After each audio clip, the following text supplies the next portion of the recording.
Alright, now I want to talk about how to properly lead a horse in and out of a stall, lead a horse up and down the barn aisle, that sort of thing with the halter on. And so these horses have learned to stay right here at my right shoulder. They understand that if they go ahead, I'm going to ask them to step back. If they're dragging along behind, I'm going to ask them to speed up. And so when I go to lead this horse out of the stall, I'm going to make sure that I have a straight shot out of this stall, and she's right there at my shoulder. I don't let her dictate how quickly or how slowly you come in and out of that stall. It's up to her to pay attention to where I'm at and maintain that position at my shoulder. Here, I've led her to the cross ties where we would go ahead and prepare and groom this horse and put a saddle on. So our cross ties are designed with an alligator snap that breaks away if the horse panics. And we'll just use our thumb to kind of push the snap up and snap it on to the square ring there on the halter. And they just pop right off. Sometimes I'll see people, they'll buckle it up here. And that's probably not a real good idea because horses aren't used to having it something restraining them in that position, and also if it broke away it could possibly hit the horse in the eye. So we'll do that side first and come around and we'll buckle this right side. Some of these, the snaps are actually kind of broke, but you can slide it with your finger there and your thumb. So now your horse is properly restrained in the cross ties.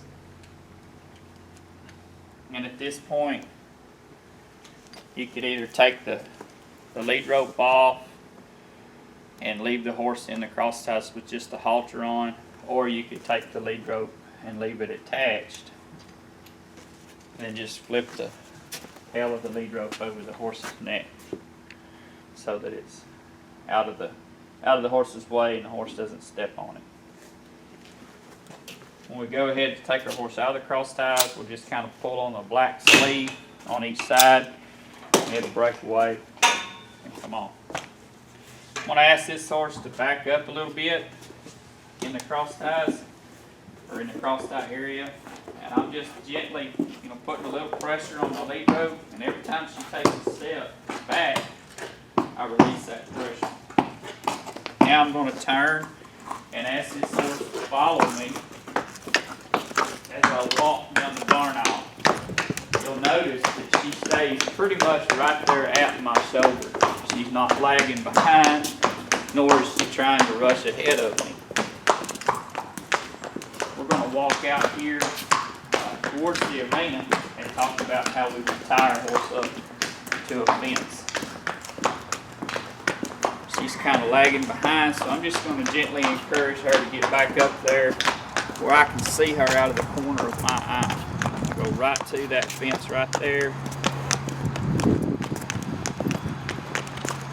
I've got a good place right here to tie this horse, and so what I'll do is I'll ask this horse to step up where there's about 2 feet or so in between where I'm going to tie her and the connection of the lead rope to her halter.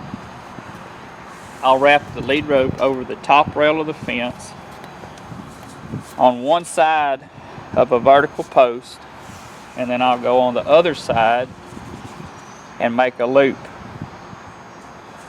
Then I'll take the tail of that and pull it through the loop. And what that does is it puts the pressure right there where the lead rope is wrapped around that top rail, and it prevents that knot from sucking down and becoming tight.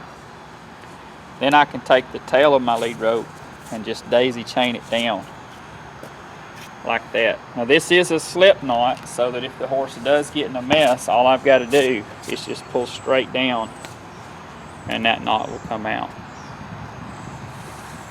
I'll tie that one more time so you can see it.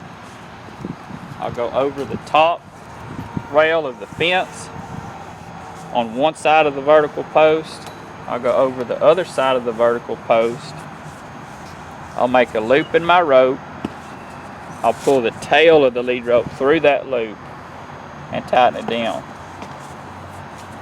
Then I'll just daisy chain the rest of my lead rope on down.